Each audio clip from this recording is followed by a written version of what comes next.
Four of us went to our local showing of Jim Jarmusch's The Dead Don't Die.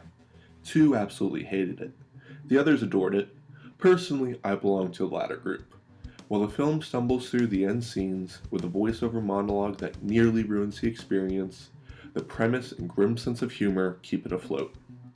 Bill Murray and Adam Driver delightfully play off of each other as the end of the world draws near. The two small-town cops face an increasingly dangerous threat, maintaining the same deadpan delivery throughout. Driver declaring zombies and ghouls at the first sign of trouble is a highlight of 2019. Much of the movie operates the same way, taking its dark premise along with the audience's zombie movie expectations and then reeling the characters' reactions all the way in. Many times the punchline is that there wasn't much of a joke to begin with. The end result, while not everyone's taste, is drop-dead hilarious, excusing the pun or not. As the end draws near, the absurdity of the situation ramps up exponentially, making the stark contrast with the level of reaction all the better. The Dead Don't Die manages the style of comedy pretty perfectly throughout its roughly hour and a half, hour 43 runtime. Disappointingly though, Jarmusch stumbles with the allegory he tries to lay over top the film. What could have been a somewhat subtle nod to American capitalism in excess gets beaten over your head with a rusty 2x4 with about 20 nails sticking out of it. It starts off okay, Steve Buscemi is wearing a MAGA hat, but it helps form a larger point later.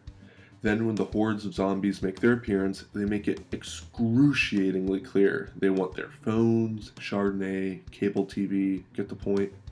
They repeat it so often and forcefully, it almost loops all the way back around to funny again.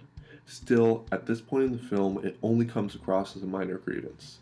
Helping its cause, there are some legitimately interesting ongoing metaphors. You have the groups who recognize the oncoming danger but take no action, the young who realize straight away how they need to act to survive, the weird foreigner here for observation, and of course, yes, the MAGA hat wearing Steve Buscemi standing his ground until the bloody end. However, none of this helps the film stick the landing. The final scenes noticeably lack the punch and uptick in tempo they were going for, and oh my goodness, the closing monologue. If you happen to fall asleep through the first 2/3 of the film, don't worry. The Dead Don't Die makes sure to give you a full recap of all the points it wants to make. It attempts to play it off as further commentary with who presents it, but none of that changes the heavy-handed conclusion.